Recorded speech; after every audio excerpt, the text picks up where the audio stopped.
Assalamualaikum warahmatullahi wabarakatuh. Alhamdulillah.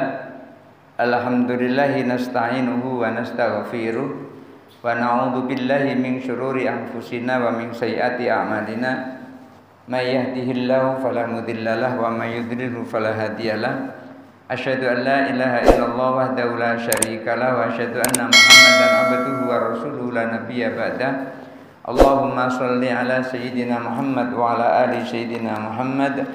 Rabbi shrah li sadri wa yassir li amri wahlul 'uqdatam min lisani yafqahu qawli, amma ba'du. Bapak Ibu hadirin jamaah pengajian Raudhatul Jannah yang dirahmati Allah. Pembahasan kita selama ini dari awal pertemuan sampai sekarang ini masih muqaddimah, belum masuk kepada isi.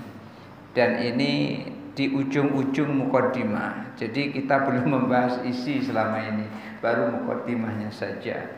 Agak panjang memang muqaddimahnya. Mari kita lanjutkan muqaddimah yang kita bahas minggu lalu. Bismillahirrahmanirrahim. Wasarat nafsuhu al-jahilatu al-amaratu bisu'i mudallatan ma'adzalika ay ar-rajulis salisi.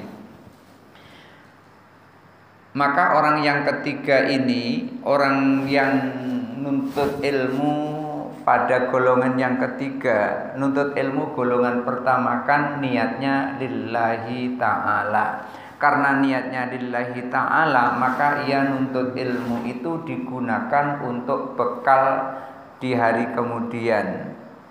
Oleh karena itu tujuan dia nuntut ilmu adalah rumah akhirat.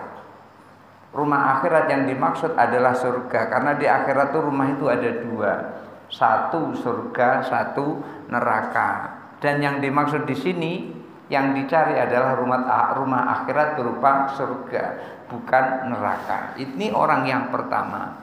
Kemudian golongan yang kedua, ketika dia menuntut ilmu itu tujuannya untuk memudahkan hidupnya di dunia. Maka dulu ada orang yang pernah berkata kepada saya begini, kalau pengen hidup di dunia ini, maka dua ini perlu ditempuh. Kalau yang satu ini tidak bisa, yang satu lagi. Lalu saya tanya, apa yang satu itu dan apa yang satu itu? Saya tanya. Yang pertama, kalau pengen mudah hidup di dunia itu adalah pertama, sekolahlah setinggi-tingginya sehingga hanya engkau yang pintar. Nah itu yang pertama. Kemudian kalau seandainya nggak bisa sekolah setinggi-tingginya gimana? Milikilah harta sebanyak-banyaknya sehingga dengan harta itu engkau bisa ngatur orang. Saya pernah nanya kepada orang seperti itu karena dia pernah menyampaikan kepada saya seperti itu, dan dia ini adalah orang dulu kerjanya di PU dulu orang ini. Tapi sekarang sudah almarhum, sudah meninggal. Saya kadang-kadang berpikir ada benarnya juga itu. Tetapi kalau dilihat dari sisi tasawuf, berarti orang ini adalah masuk pada golongan orang yang kedua, yaitu ia menuntut ilmu tujuannya adalah agar ilmunya itu bisa membantu kehidupannya di dunia. Dia menuntut ilmu agar ia memperoleh kemuliaan dengan kedudukan. Ia memperoleh kemuliaan, memperoleh kedudukan, tujuannya itu, memperoleh harta, tujuannya itu. Tetapi orang yang kedua seperti ini ketika ia sadar kalau yang ia lakukan itu adalah salah, maka ia masih ada kesempatan untuk bertaubat. Tetapi yang ketiga ini yang benar-benar terperosok ini. Karena orang yang kedua ini ketika dia sadar, dia tahu bahwasanya ia melakukan kesalahan. Orang kalau sudah sadar melakukan kesalahan, ujung-ujungnya adalah bertobat. Ada orang bertobat belum mengakui kesalahannya? Enggak ada. Orang bertobat sudah pasti ia mengakui kesalahannya. Ia pernah melakukan kesalahan, lalu dia mengakui, lalu ia merasa bersalah, lalu bertaubat. Yang susah itu orang bersalah tapi enggak merasa bersalah gitu. Aku enggak salah kok, itu suruh minta maaf juga enggak mau, suruh bertobat apalagi dia tidak mau. Karena apa? Merasa tidak salah. Dan ini golongan yang ketiga. Kenapa kok bisa begitu? Karena ia dikuasai oleh setan, ditundukkan oleh setan, dikalahkan oleh setan. Sehingga orang yang ketiga ini menjadikan ilmunya sebagai alat untuk memperbanyak harta. Dijadikan alat ilmunya itu untuk sombong-sombongan. Maka kalau sudah dipanggil dengan gelarnya yang sangat tinggi, itu udah bukan main, kupingnya naik sebelah, kata orang seperti itu, kupingnya naik sebelah. Saking senangnya itu, kupingnya naik sebelah. Dengan ilmunya tadi ia jadi sombong. Sombong karena orang berilmu biasanya punya kedudukan, jadi sombong dengan kedudukannya. Dan dengan ilmunya tadi dia bisa merasa mulia, bisa merasa gagah karena banyaknya orang yang mengikutinya. Dan dengan ilmunya ini, orang yang ketiga tadi, kelompok ketiga itu, ia bisa masuk berbagai celah sehingga dia banyak menipu orang dengan ilmunya itu. Maka orang yang punya ilmu seperti ini, golongan yang ketiga ini, maka dikatakan jadilah nafsunya, jiwanya yang bodoh itu, yaitu jiwa yang memerintahkan kepada keburukan, mudallatan ma'adzalika, merasa nyaman dan aman bersama orang yang ketiga itu. Jadi nafsunya itu merasa aman dan nyaman bersama orang yang ketiga itu. Yang tadi orang ketiga itu, orang ketiga yang dikuasai oleh setan. Karena dikuasai oleh setan, ia salah tapi tidak merasa bersalah. Ia berdosa tapi tidak merasa berdosa. Ia kafir tapi tidak merasa kafir itu. Ini orang yang ketiga. Tenangnya orang yang ketiga ini, nafsu atau jiwa yang bersama orang yang ketiga ini tenangnya kata dallulil mar'ati ma'a zaujiha, seperti seorang istri berada di pelukan suaminya, merasa nyaman dan aman. Ya, orang istri itu kalau di dekat suami kan terasa nyaman dan aman kan gitu. Kalau ada istri di dekat suami merasa gelisah, itu berarti ada masalah itu. Ada virus itu, perlu diseken gitu. Mestinya kalau ada istri dekat suami itu merasa tenang, aman dan nyaman, normalnya seperti itu. Dan sebaliknya juga begitu, ada suami dekat dengan istri itu aman, nyaman, tenang, mestinya begitu. Jangan malah sebaliknya, ada istri dekat suami gelisah, suami dekat istri gelisah. Ini ada apa ini? Ini perlu dibersihkan ini. Karena yang membuat nyaman, aman, tenang itu adalah hati. Yang membuat gelisah itu juga hati. Berarti ada masalah di situ. Perlu diperbaiki supaya nyaman, aman. Maka orang yang ketiga ini yang dikuasai oleh setan, sudah dikalahkan oleh setan. Orang seperti itu merasa aman, nyaman jiwanya bersama orang yang ketiga ini. Digambarkan oleh Imam Nawawi seperti seorang istri berada atau bersama dengan suaminya, aman dan nyaman. Wal mudallatu, dan kenyamanan itu makna dzalika anna nafsa sarat dallalan. Maksudnya adalah jiwa orang yang ketiga ini menjadi sangat aman dan nyaman, ay mulaibatan ma'a sahibiha. Maksudnya aman dan nyaman itu sehingga nafsunya itu bebas mempermainkan pemiliknya. Kita dipermainkan oleh nafsu itu enggak terasa sama sekali, bahkan merasa enak, tenang dan nyaman. Itu untuk orang yang ketiga tadi, yang sudah dikuasai oleh setan. Tsumma bayyanal musannifu tadallulaha ma'ahu biqaulihi tamannihi. Kemudian musannif, maksudnya adalah Imam Al-Ghazali, menjelaskan kenyamanan dan aman dan nyamannya nafsu bersama orang yang ketiga ini, aman dan nyamannya jiwa bersama orang yang ketiga ini, maksudnya orang yang dikuasai oleh setan, Beliau menyampaikan seperti perkataannya tamannihi, ia mengangan-angan yang tidak mungkin. Ini ada harapan, ada dua, satu tamanni, satu taroji. Kalau tamanni itu mengharap yang tidak mungkin, tapi kalau taroji itu mengharap yang masih mungkin. Jadi kalau tamanni itu artinya menginginkan sesuatu, tapi sesuatu itu nggak bisa dicapai. Contohnya gini, andaikan aku bisa memetik bulan, kira-kira bisa enggak memetik bulan? Sampai kiamat akan bisa bulan dipetik ya. Tapi kalau andaikan aku bisa memetik bunga mawar itu namanya litaraji, karena bunga mawar mungkin untuk dipetik. Tapi kalau bulan, bintang kan enggak mungkin untuk dipetik. Sehingga dia mengatakan seandainya aku bisa memetik rembulan, itu artinya ditamani. Kenapa? Karena tidak akan ada orang yang bisa metik bulan. Bagaimana caranya metik bulan? Orang tingginya jauh dari kita, dan bahkan kalau sampai kita ke bulan pun lebih besar bulannya daripada kitanya. Bagaimana mau memetiknya? Itu namanya ditamani.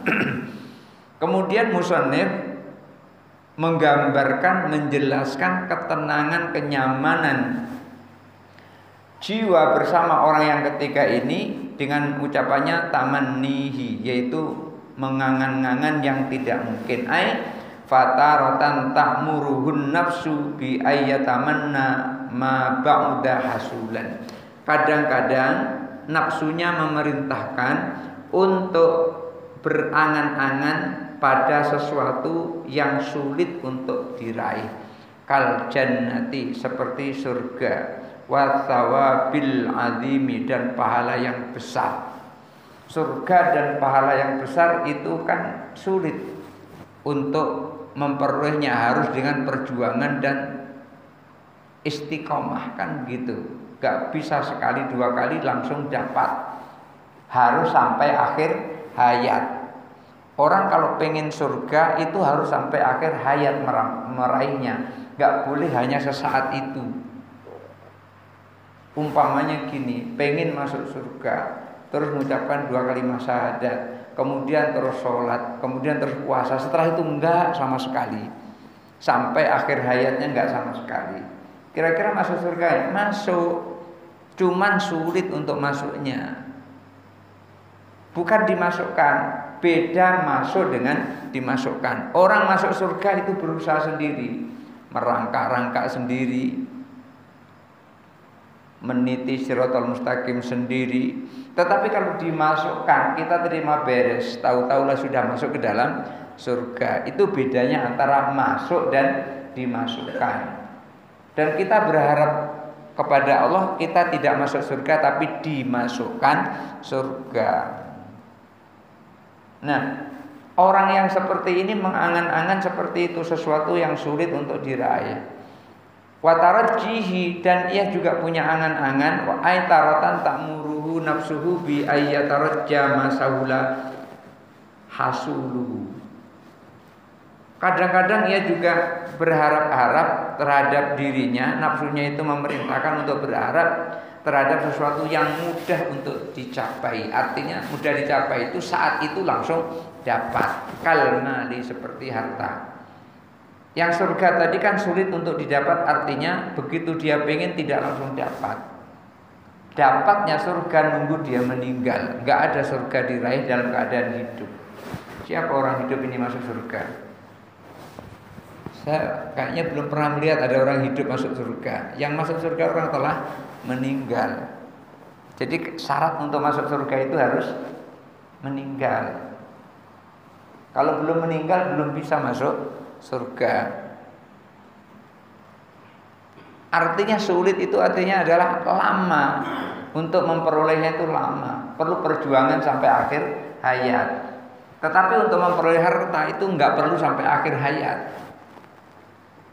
Pagi jam 7:30 pergi kerja ngaduk semen, kemudian sore jam 4:30 pulang. Hari Sabtu udah langsung dapat. Hari Sabtu udah langsung dapat hari Sabtu. Jadi Senin, Selasa, Rabu, Kamis, Jumat, Sabtu. Nah, Sabtu sore udah dapat itu. Ini artinya kalau untuk meraih harta itu sangat mudah dan itu sangat mungkin. Oleh karena itu nafsunya kadang-kadang memerintahkan seperti itu. Wa kasratil atba'i, seperti juga nafsunya memerintahkan untuk supaya banyak pengikut, supaya dia disenangi orang, kemudian ucapannya didengar oleh orang, sehingga kalau pemilihan RT dia bisa kepilih, umpamanya kayak gitu. Supaya dipilih jadi ketua RT kan harus baik-baik sama orang gitu kan. Kalau sama orang, setiap orang dimusuhi, orang nggak mau milih dia. Nafsunya itu mengatur seperti itu. Wa tad'uhu ay taratan tatlubu nafsu ila ayyamunna ayyamudda 'ala Allahi bi ilmihi.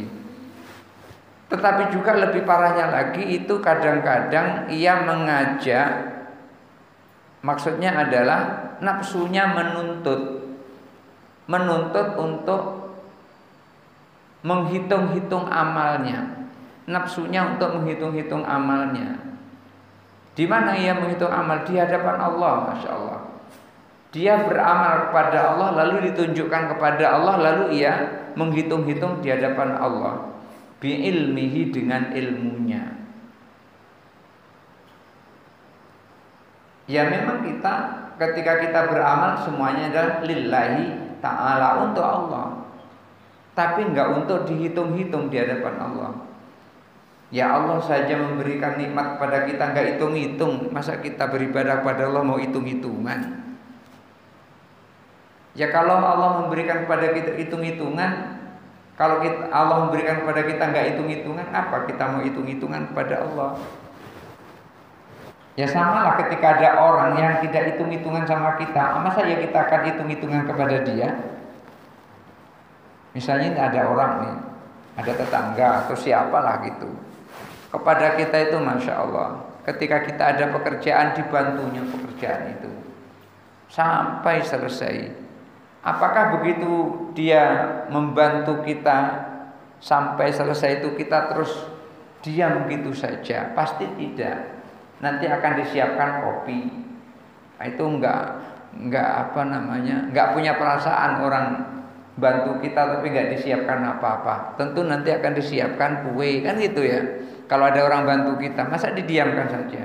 Di sini ada orang ketika kita dibantu rumah kita, misalnya kita sambil bersih-bersih rumah kita, kemudian dia tiba-tiba bawa jangkul ikut bersih-bersih, kemudian kita makan-makan sendiri, minum sendiri, itu enggak punya hati orang seperti itu. Ketika orang membantu kita, ya tentu kita juga tidak hitung-hitungan dengannya. Paling tidak kopinya keluar, tehnya keluar, kuenya keluar. Udah selesai, kemudian duduk bareng-bareng sambil ngobrol, sambil minum kopi, sambil minum teh, sambil makan kue. Otomatis karena orang tidak hitung-hitungan sama kita, kita juga tidak hitung-hitungan sama dia. Allah juga begitu. Masa iya kita beramal kepada Allah, Allah nggak hitung-hitungan sama kita, masih hitung-hitungan kepada Allah seperti itu? Bi'ayyakula, dengan dia mengatakan ya Rabb alimtu kada wa kada. Merasa dia punya ilmu, lalu dia mengadu kepada wahai Allah, aku telah mengetahui ini loh, aku juga mengetahui ini, aku sudah tahu semuanya, sudah aku laksanakan semuanya. Nafsunya mengatakan seperti itu, ini nafsu yang dikuasai oleh setan. Wa tukhayyalu ilaihi nafsuhu ay taratan tuqi'un nafsu fi wahmihi wa kholatihi. Ketika nafsunya mengatakan ya Rabb alimtu kada wa kada, nafsunya itu telah berhayal. Maksudnya adalah kadang-kadang nafsunya itu terjerumus ke dalam pikirannya, kadang-kadang terjerumus ke dalam hatinya yang paling dalam. Terjerumus gimana? Pikirannya dan hatinya yang paling dalam, di dalam hati dan pikirannya itu mengatakan annahu khairun min katsirin min ibadillahi. Merasa dirinya lebih baik dari orang lain.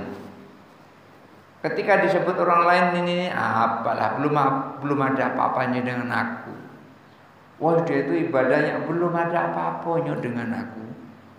Aku ini kalau malam itu habis sholat isya tidur sebentar, aku sholat sampai subuh. Dan subuh aku sholat berjamaah, belum ada apa-apanya dia seperti itu. Maka kalau ada nafsu yang mengatakan seperti itu nafsu yang setelah dikuasai oleh setan, menonjolkan diri, merasa lebih baik dari orang. Itulah tadi katakan hitung-hitungan tadi, sampai-sampai dia mengatakan bahwasanya dirinya lebih baik daripada orang lain. Bisa babi kasroti ilmi, ini ditulis bisa bi kasroti ilmihi. Sabun itu artinya hinaan, tapi nggak mungkin hinaan kebanyakan ilmu. Ini bisa babi kasroti ilmihi. Saya berpikir lama ini kok bisa bi, ba sin ba, ini bisa bi ini. Kalau bisa bi itu artinya celaan. Nggak cocok kalau diartikan celaan, ini salah cetak ini berarti ini. Jadi ini bisa babi kasroti ilmihi, karena banyak ilmunya. Karena merasa banyak ilmunya tadi, kemudian terus merasa lebih baik dari orang lain. Orang lain dianggapnya salah semuanya, hanya dirinya yang benar. Orang lain dianggap bid'ah semua, hanya dirinya yang sunnah. Kira-kira gitu. Karena merasa hanya dirinya yang benar. Inilah orang kalau sudah dikuasai oleh setan. Orang kalau sudah dikuasai oleh setan merasa dirinya paling benar, orang lain salah semua. Makanya orang seperti ini sulit sekali untuk bertaubat. Kenapa? Karena tidak pernah merasa salah sama sekali. Maka orang yang semakin tinggi ilmunya, kata orang kita, itu seperti ilmu padi, semakin berisi semakin merunduk. Ketika berhadapan dengan orang tua, dia merasa, oh dia sudah tua, ibadahnya lebih banyak daripada aku ini nggak ada apa-apanya. Maka kemudian dia terhormat pada orang yang lebih tua dari kita. Kenapa?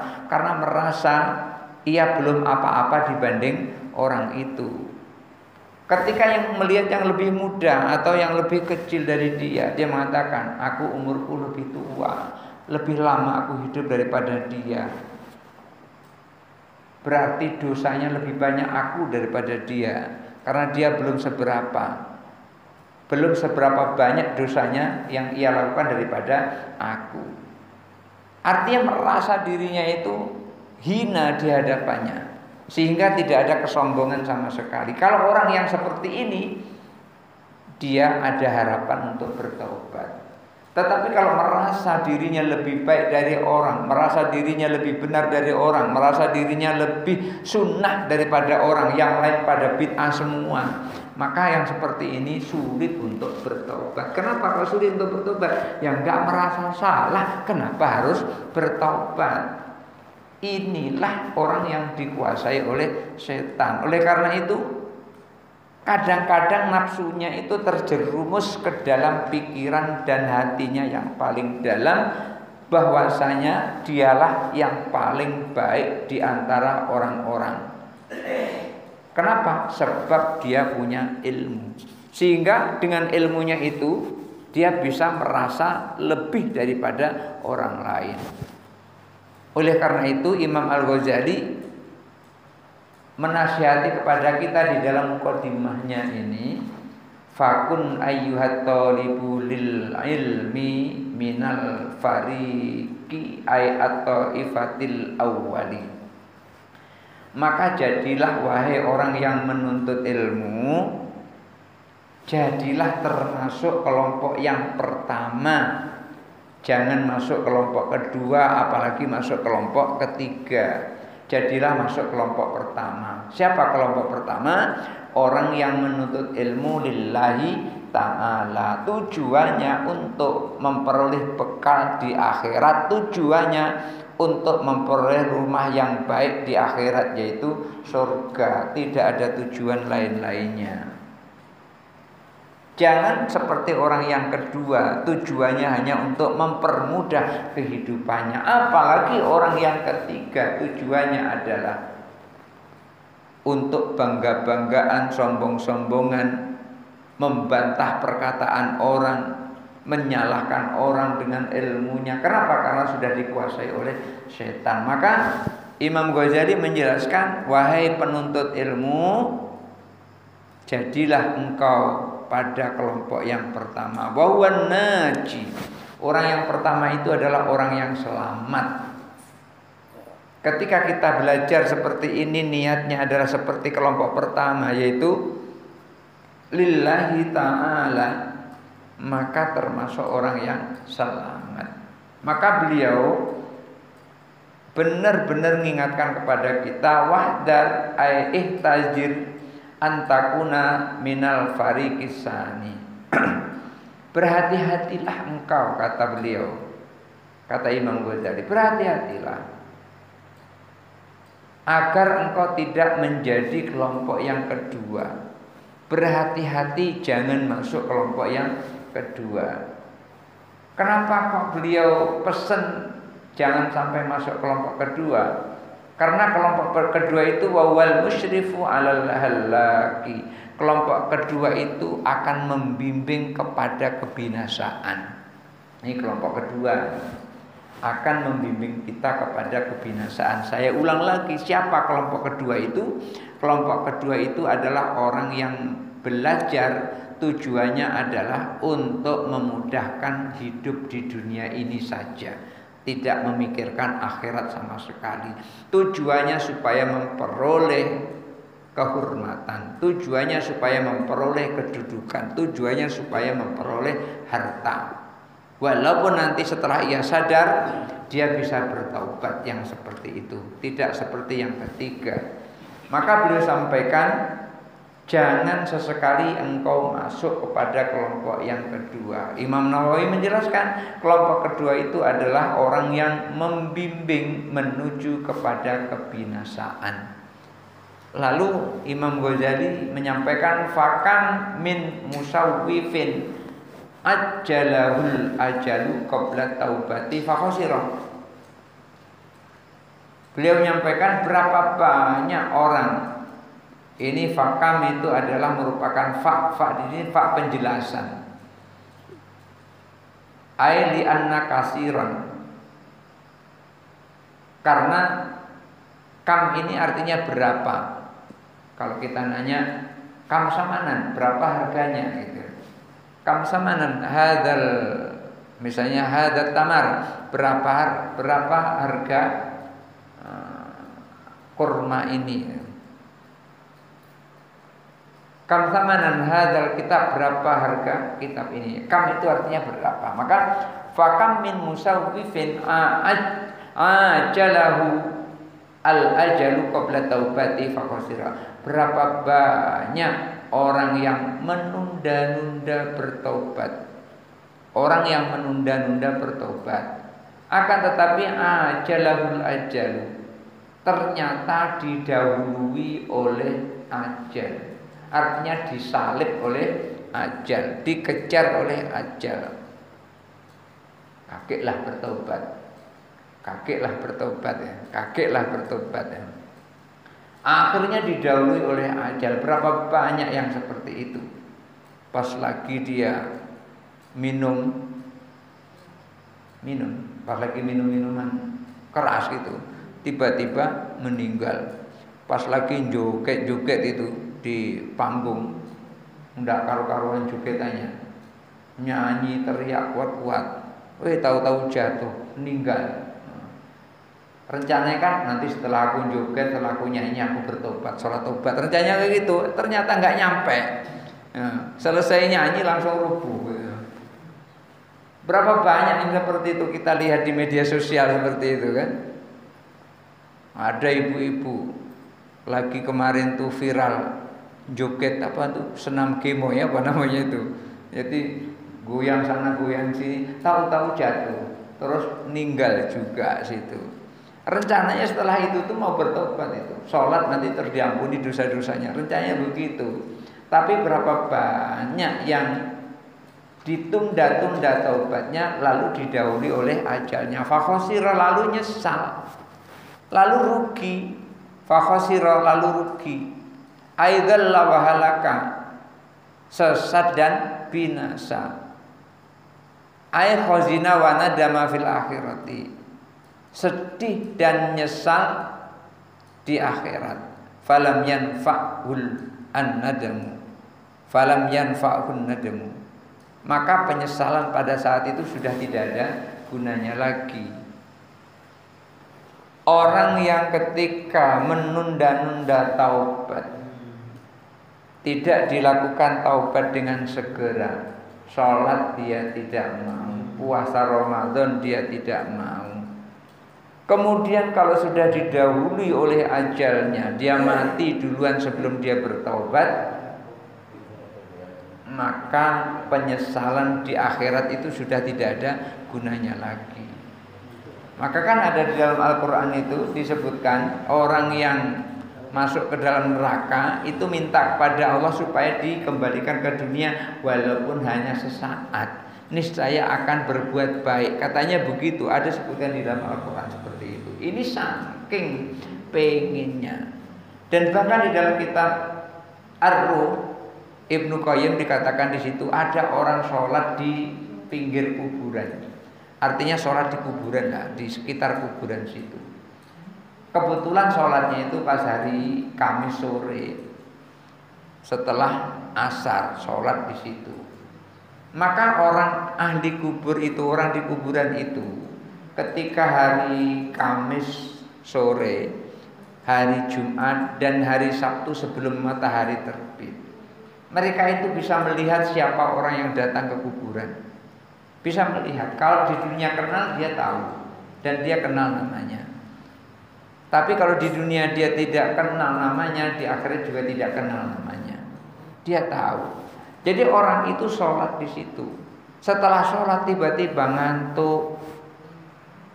Sudah ngantuk kemudian tertidur. Bersandarlah dia di situ di pusara karena dia ngantuk.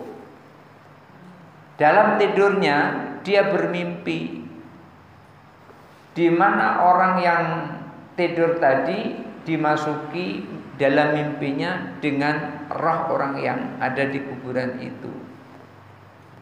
Lalu dia katakan, anta ta'malu wala ta'lamu wa nahnu na'lamu wala naf'alu. Kamu orang yang bisa beramal tapi enggak tahu amal. Aku orang yang enggak bisa beramal tapi tahu aku amal. Dia mengatakan, andaikan aku bisa sholat 1 rakaat seperti yang engkau lakukan, niscaya itu lebih aku sukai daripada dunia dan seisinya. Harta benda dunia ini dikumpulkan dari Sabang sampai Merauke, dari timur sampai ke barat, dari selatan sampai ke utara. Untuk dia semua gak pengen sama sekali. Ia lebih memilih sholat 1 rakaat. Saking pahamnya orang yang sudah di alam barzah. Orang tadi nggak paham. Begitu dia bangun, itu dijelaskan oleh Ibnu Qayyim Al-Jauziyah di dalam kitab Ar-Ruh yang saya sampaikan di Masjid Al-Hidayah di Mayang hari Ahad subuh, Ahad keempat. Nah, saya sampaikan di sana. Jadi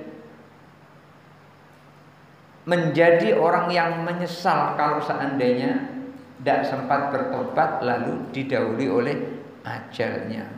Maka dikatakan ini kam min musawwafin ajalahu al ajalu qabla taubati fa khusira. Berapa banyak orang yang menunda-nunda, berapa banyak perbuatan yang ditunda-tunda, taubat yang ditunda-tunda, lalu didahului oleh ajal sebelum ia bertaubat kepada Allah, lalu ia rugi. Lalu kerugiannya itu atau penyesalannya itu tidak ada gunanya sama sekali.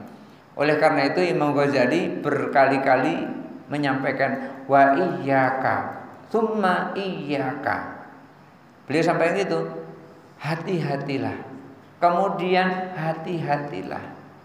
Jadi yang pertama ini adalah peringatan yang disampaikan, dan kemudian iyyaka yang kedua itu adalah merupakan penguat atau takkid supaya orang lebih yakin. Berhati-hatilah, berhati-hatilah. Antakuna minal fariqis salisi, untuk menjadi dan masuk kelompok yang ketiga.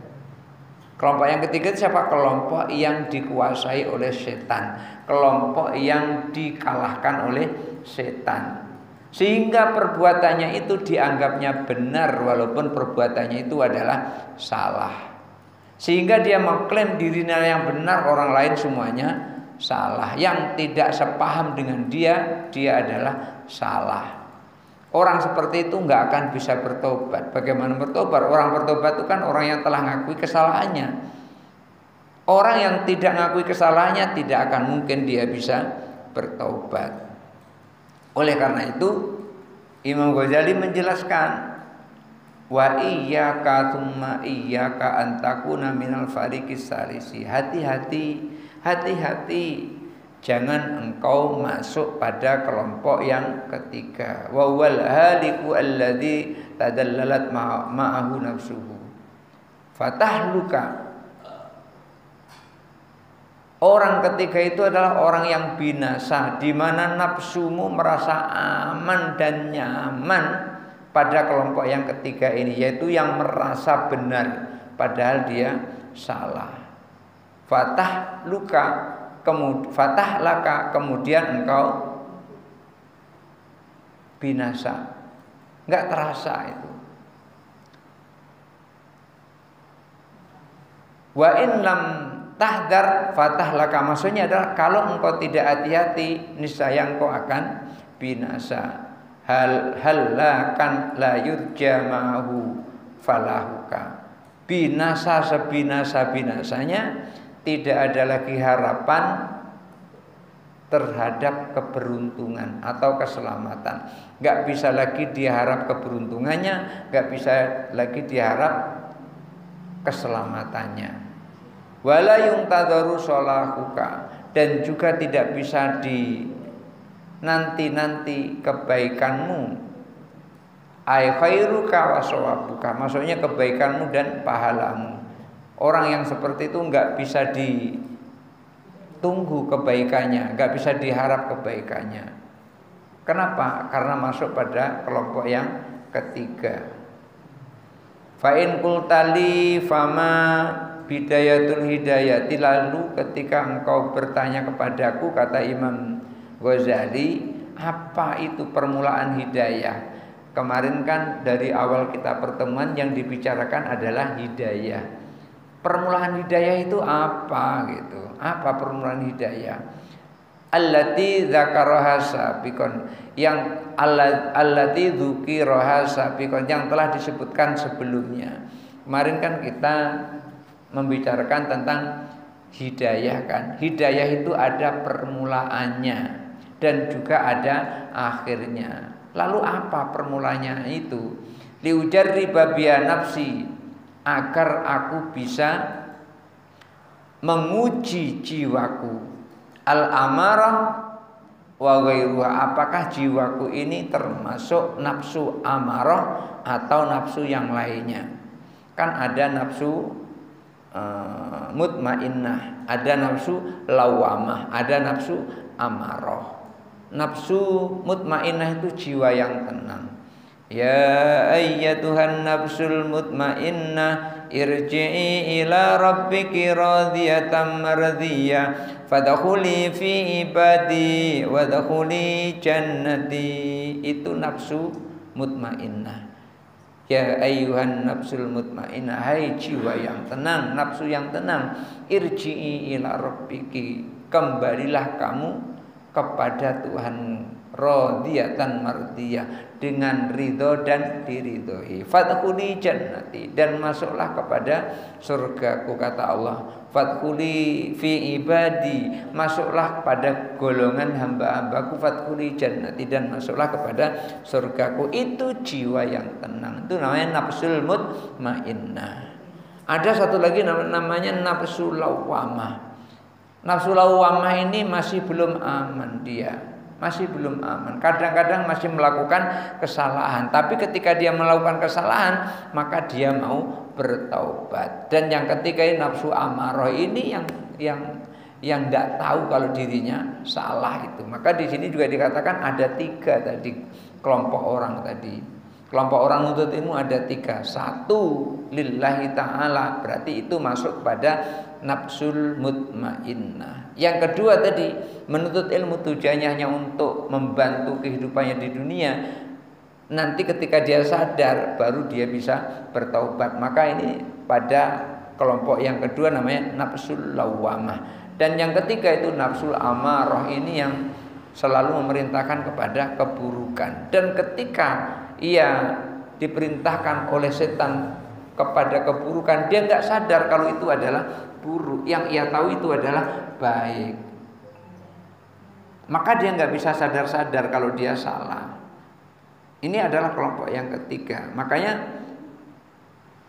orang yang belajar kepada Imam Ghazali menyampaikan, tunjukkan kepadaku apa itu permulaan hidayah, agar aku bisa menguji jiwaku apakah nafsuku itu nafsu amarah atau nafsu yang lainnya. Yang lainnya itu maksudnya adalah nafsu mutmainah atau nafsu lawamah.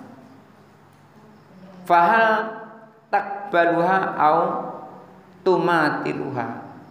Apakah nafsuku mau menerimanya, apakah jiwaku mau menerimanya, atau jiwaku hanya menunda-nunda saja. Kakek pasti kulakukan, aman itu, tidak usah khawatir, pasti nanti aku kulakukan. Itu bunyinya nafsu itu. Umpamanya gini, ketika sudah masuk waktu sholat, udah kakek lah, kakek pasti kulakukan. Bentar lagi, kan ada kadang-kadang seperti itu jiwa kita bunyi kan, kadang-kadang seperti itu. Itu sesungguhnya adalah sedang dipermainkan. Maka ketika ada kesempatan saat itu, kerjaan juga nggak ada kok ditunda-tunda, saat itu ya langsung aja laksanakan, jangan sampai ditunda-tunda. Fa'aqulu laka i'lam, maka aku katakan kepadamu, ayyusailul muridu lil khairi, maka aku katakan kepadamu, ketahuilah wahai orang yang bertanya, yang menginginkan kepada kebaikan. Disampaikan begitu maksudnya oleh Imam Nawawi, anna bidayataha ay al-hidayata dhahiratut taqwa, bahwasanya permulaan hidayah itu adalah terlihatnya takwa atau zahirnya takwa, terlihat takwa. Gimana terlihat takwa itu? Waktu sholat dia juga sholat, kelihatannya gitu dilihat oleh orang. Waktu sholat dia sholat, waktu Ramadan dia juga puasa gitu. Itu kelihatannya zahirnya seperti itu.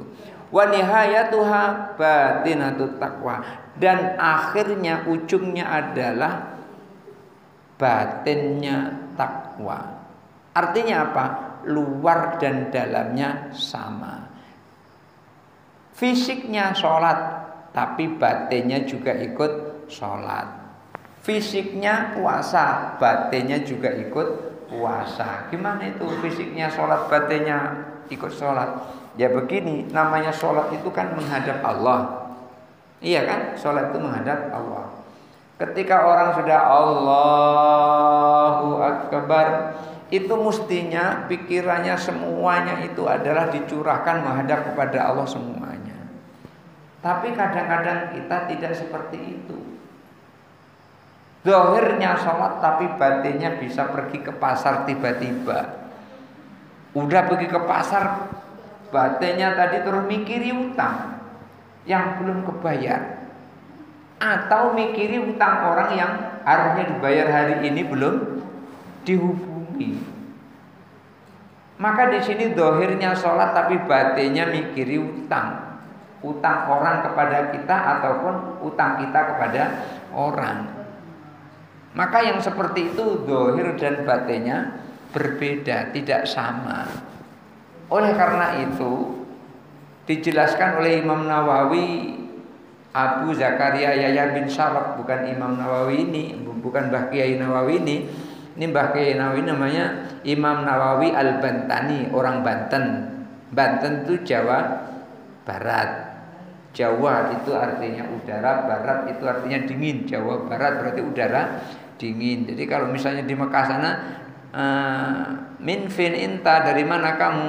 Kita sebut Jawa Barat. Nah, itu dia mengatakan Jawa Barat itu udara dingin. Jawa Barat, udara dingin. Karena Barat itu dingin. Dan memang di sana kan ada puncak kan, yang katanya dingin, katanya. Kenapa saya bilang katanya? Karena saya belum pernah ke sana. Nah, makanya katanya dingin. Tapi kalau di daerah Sarangan, Danau Sarangan, saya sudah pernah merasakan memang dingin. Di Danau Singkarak saya juga pernah lewat di sana. Tapi malam hari lewat di mobil ketika ada pelatihan di Padang Baru. Anda sering ke Padang Baru itu untuk pelatihan, diklat, pendidikan dan latihan. Termasuk latihan untuk mengoperasikan ini HP ini di sana itu. Pernah belajar dulu tahun 2020 saat Covid. Nah, karena diwajibkan untuk memberikan pengajian melalui online waktu itu, maka mau nggak mau belajar. Jadi katanya seperti itu. Kalau katanya berarti kita belum pernah ke sana. Jadi Imam Nawawi Al-Bantani itu artinya orang Indonesia, ulama dari Indonesia. Dia sebutnya Al-Jawi karena tahun itu Indonesia belum lahir. Yang terkenal itu juga Jawi. Termasuk yang di Padang pun sebetulnya ketika dia menyampaikan Al-Fadani nanti ujungnya juga Al-Jawi itu. Al-Fadani itu orang Padang atau Al-Falimbani orang Palembang.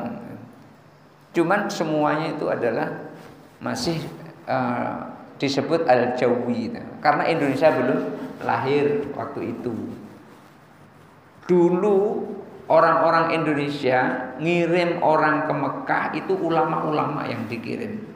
Imam Nawawi ulama dari Banten, kemudian dari Palembang, dari Mandailing, dari Sumatera Barat, Al-Fadani dari Sumatera Barat.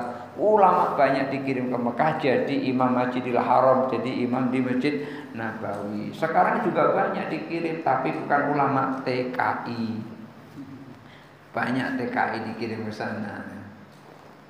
Udah pulang dari TKI sana, pinter bahasa Arab tapi Arab pasaran, kemudian terus mendirikan pondok pesantren karena udah pinter bahasa Arabnya pasaran gitu.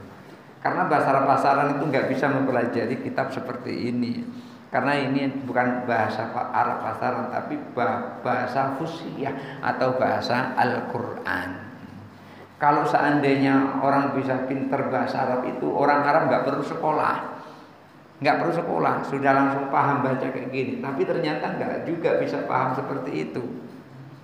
Karena saya punya pengalaman begini. Kemarin waktu jadi petugas haji kemarin ada orang Maroko, petugas catering, tukang nganteri makanan.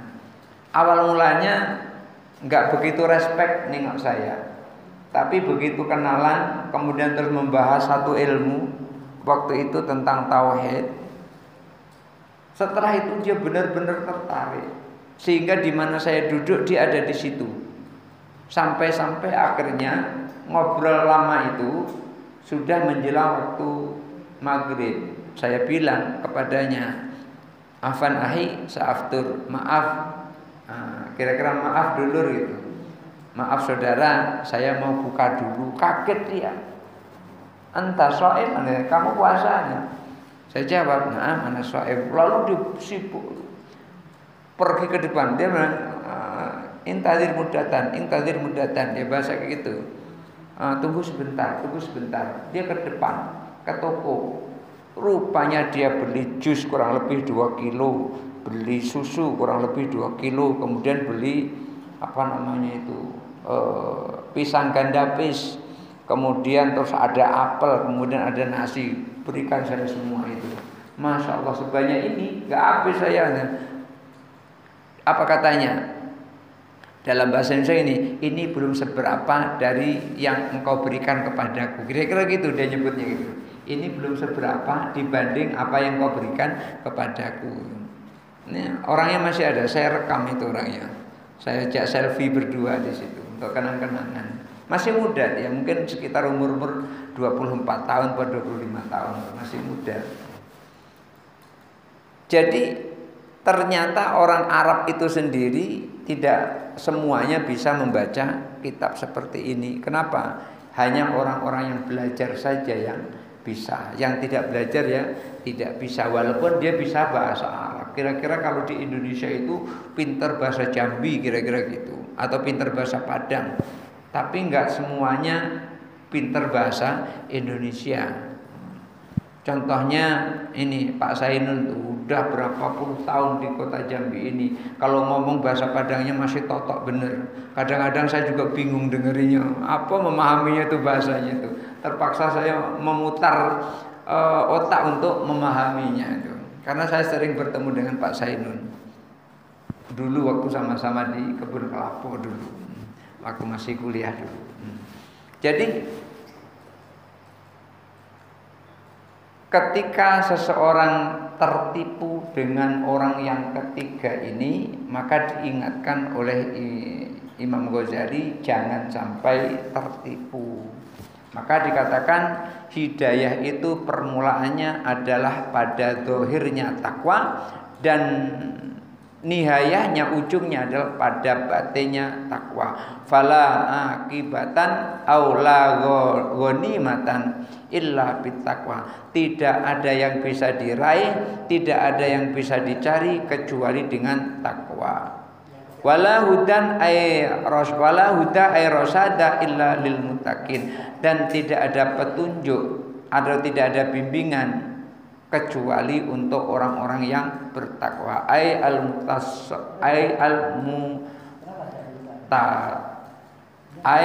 mutasaffina bittaqwa, atau orang yang memiliki sifat takwa. Jadi takwa ini adalah merupakan segala-galanya. Tidak ada orang bisa meraih keuntungan kecuali dengan takwa. Tidak ada orang yang bisa selamat di dunia dan akhirat kecuali orang yang takwa. Jadi ini adalah nasihat dari Imam Al-Ghazali yang dijelaskan oleh Imam Nawawi. Ini tinggal satu paragraf lagi ini muqaddimahnya. Dari pertama kita belajar tuh ini baru muqaddimahnya, baru kata pengantar, belum masuk isi. Maka bab pertama itu adalah muqaddimah. Begitu dalamnya ilmu beliau itu, muqaddimahnya saja ilmunya sudah padat. Di dalam muqaddimah ini beliau sampaikan jangan jadi orang yang ketiga, jangan jadi orang yang kedua, jadilah orang yang pertama. Ketika kita memiliki keikhlasan, maka masuk kita golongan pertama. Dan itu orang yang selamat. Ketika kita masuk kepada golongan kedua, ketika dia sadar masih bisa bertaubat. Tetapi ketika kita masuk golongan yang ketiga, tidak akan pernah bisa bertaubat. Kenapa? Karena merasa benar orang lain yang salah. Bagaimana mungkin orang benar mau bertaubat? Kan tidak mungkin. Barangkali itu saja dulu yang kita sampaikan malam ini. Mudah-mudahan ada manfaatnya. Hadanallahu wa iyyakum ajma'in. Wallahu muwaffiq ila aqwamit thoriq. Assalamualaikum warahmatullahi wabarakatuh.